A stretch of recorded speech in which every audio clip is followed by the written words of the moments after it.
Welcome to today's Explainer. I am absolutely thrilled to have you here because we're looking at a truly fascinating intersection today, where breathtaking architecture meets profound spiritual philosophy. Now, if you've ever actually seen a Bahá'í House of Worship in person, or even just a picture of one, you know they are some of the most stunning buildings on the planet. But, we aren't just looking at pretty structures today. We're going to unpack the blueprints of a global movement.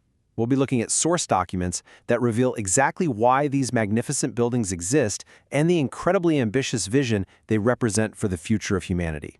So that brings us to the core mystery we're unraveling right now. Why are Baha'is actually building these temples? Throughout history, humanity has built temples as these massive monuments, right? Or as isolated fortresses of faith, often super exclusive spaces reserved only for the believers. But as our sources reveal, Bahá'í Houses of Worship completely flip that script. If these buildings aren't just isolated monuments for individual prayer or, closed-off sanctuaries, what is their true unifying purpose? What's the actual strategy behind placing these stunning structures in communities all over the world? Okay, let's dive into this. Section 1, A Temple for Everyone, exploring the open architecture. With Bahá'í temples, the architecture itself is literally the message. The structural blueprints are a direct reflection of a radical, inclusive philosophy. Every single house of worship, no matter where it's built in the world, features a 9-sided design with 9 distinct entrances. And this isn't just some cool aesthetic choice, it's a brilliant visual metaphor. Those 9 doors open in every single direction, welcoming people from literally all walks of life. The sources really emphasize that these spaces are explicitly open to everyone. It totally doesn't matter what your religion is, your nationality, or your cultural background. The design perfectly expresses the core Bahá'í belief in unity and the absolute oneness of humanity. You literally cannot build walls to keep people out of this space. Section 2. A different kind of worship. Inside the Bahá'í temple. So the outside invites the whole world in, right? But what actually happens once you step through one of those 9 doors? Well, when you compare this to traditional religious spaces, something is noticeably absent. Over on the traditional side, we see elements common to so many religious spaces: clergy leading the service, sermons being delivered, rigid rituals, maybe congregational preaching. But look at the Bahá'í elements. Those are all gone. There are absolutely no clergy, there are no sermons, no rituals. Instead, the worship consists entirely of prayer, silent meditation, and the reading or chanting of sacred scriptures. It is this incredibly pure, scripture-based atmosphere designed for your own direct, personal connection with the divine, completely free from intermediaries. Section 3. The Dawning Place. The core philosophy. Now, to truly grasp the significance of this unique environment, we really have to look to Baha'u'llah, the prophet founder of the Bahá'í Faith.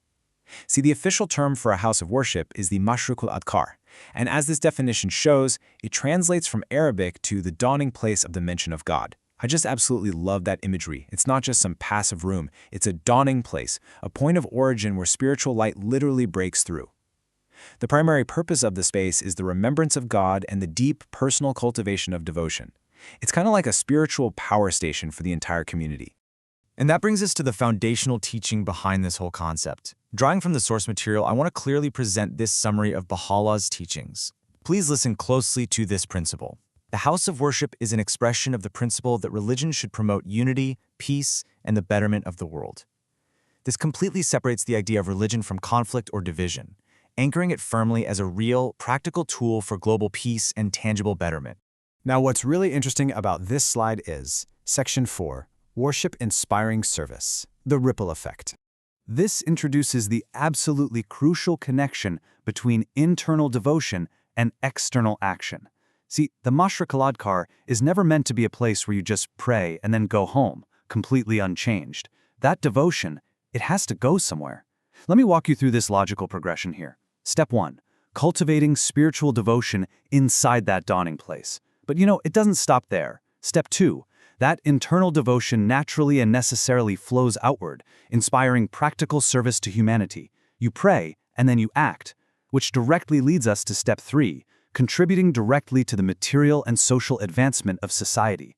In the Bahá'í teachings, worship and service aren't separate things. They are literally 2 sides of the exact same coin. They are totally inseparable. To validate just how deeply this integration of worship and service is woven into the community's fabric, we look to the historical guidance from Bahá'í leadership. Reflecting the writings of Shoghi Effendi and the Universal House of Justice, the source texts describe the house of worship as an enduring symbol of the integration of worship and service. It literally stands as a permanent physical reminder to the world that our inner spiritual lives and our daily actions to help others around us must be completely unified. Section 5. Building the community. A nucleus for transformation. So, if worship absolutely must lead to practical service, what does that actually look like on the ground? Well, the long-term vision of the Mashriq al-Athkar is that the temple acts as this massive central hub for total societal transformation. As you can see laid out here, the plan includes educational institutions like schools to really advance knowledge, charitable institutions like orphanages and support centers, humanitarian centers for active relief and social welfare, and social centers for serious community building. The whole vision is for these dependencies to gradually develop right around the house of worship. It's taking the spiritual energy generated in the center and turning it into real, material, and social progress for the surrounding population. Let's move to and see how this builds. Section 6. The Ultimate Temple. Spiritual Transformation. But what is the ultimate goal of all this building? The answer lies in the teachings of Abdu'l-Bahá. Listen to the absolute depth of this statement. While physical houses of worship are important, the ultimate temple is the human heart transformed by the remembrance and love of God. This is just incredible. It reveals that the physical building, with its beautiful 9 doors and stunning dome, is ultimately a metaphor. The real construction project isn't actually happening with stone and glass. It's happening within us. The human heart is the ultimate temple that these physical spaces are designed to build and transform. So to summarize the core takeaway from our sources today, Baha'i temples are dynamic, active centers meant to unify the world. They stand for the perfect harmony of devotion to God and service to humanity. They basically invite us to find our spiritual center through inclusive, silent prayer, and then they challenge us to walk right out of those open doors and actively build a better, more united society through practical institutions and service. Which leaves us with this final, truly provocative thought. Take a look at your own neighborhood. How could your community benefit from deeply blending quiet, reflective worship with tangible, practical service? Just imagine if every place of prayer naturally bloomed into schools, clinics, and vibrant centers of community building. The blueprint is right there. Thank you so much for joining me on this deep dive explainer today, and keep seeking out those fascinating insights that totally change the way we view the world.